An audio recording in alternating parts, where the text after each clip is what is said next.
Ngayong araw guys, ano na ngayon? Ting-ani na ng mga palay. Partial na ani ito kasi ang portion na ito na lupain is nasa mababang mababa yung kanyang area. Baka kasi uulan, babaha dito eh. Kaya inuna ito i-harvest. Ayan. Papunta pa yan doon. Doon sana oh. Ayan.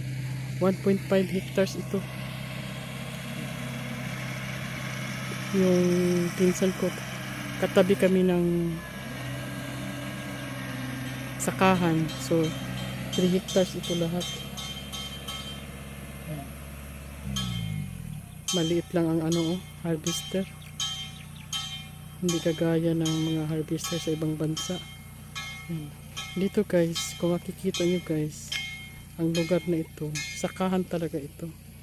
Sana nga ay makita ito ng presidente ng Pilipinas. Bigyan ng pansin talaga. Maraming mga insekto nakakasira sa mga palayan. Itong sa kabila guys kung nakikita nyo guys, meron ng pumuputi-puti dyan na palay. Ibig sabihin yan, wala nang lamin yan. Kailan pa ito ma-harvest? Yan, pumuputi-puti na yan Kita nyo may mga brown-brown, yung hindi naga-green. Steam borer yan. Kinakain nila ang ilalim na ugat. Pag nakain nila yung ilalim na ugat, pag mag-spray, hindi nakakaabot yung medisina doon sa mga insekto kasi nasa ilalim nasa ugat. Pag medyo amoy sila ng mga spray, ang nangyayari guys, nilipat na naman yan sa kabila. Kaya maraming nasisirang palayan, mga palay. Ito guys, pinadiskarga na nila guys ang mga palay. Ayan.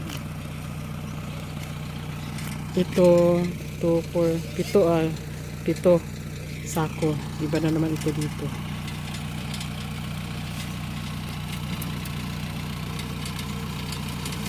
Ayan.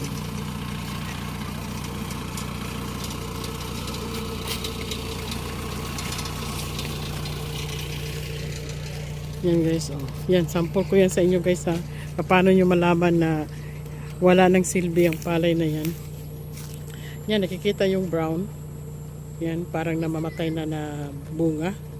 Yang brown na yan. Yan. Kita nyo. Turo ko sa inyo Ayan yan.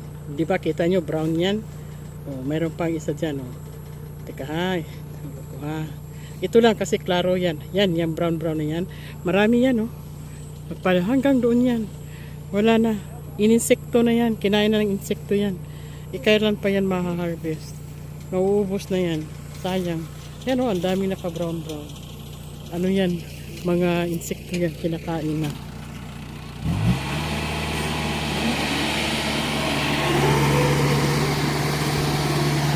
Ayan. Mahirap magsakahan ka na minus ang mga tawag nito. Minus ang medisina.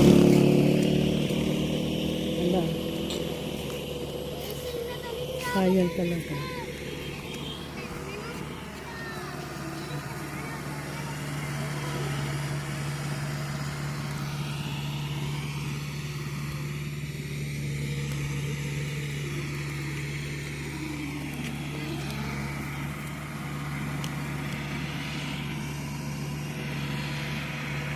Grabe ang biyahe ng nani. Buntag pa doon hapon pa kauli.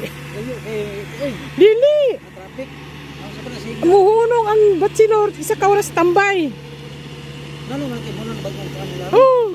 Daga naman mga sakyanan. Nya, pick up na po dito. Isang oras na po. Kami gani ay alas 6 minihawa. Dapat wala pa alas 8 niya namin. Niabot mo sa alas 11 na. Ano pang magbahan? Ang may-ari ng lupa guys sa Bayugan ito. Si Gingging. Ayan lang guys.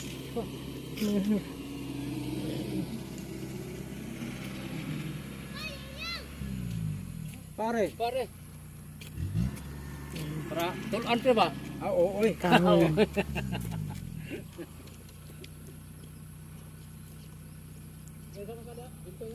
Yan lahat dito guys, mga sakahan ito. Yan. Sa Bisaya pag bawd-bawd ang mga kuan diri basakan.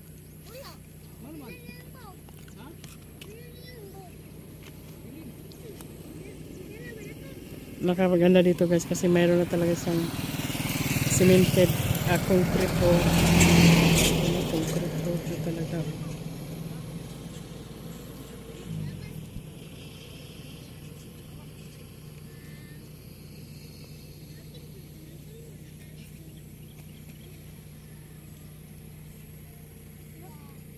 Kung punanog magabon tong banti-dapit ko dito.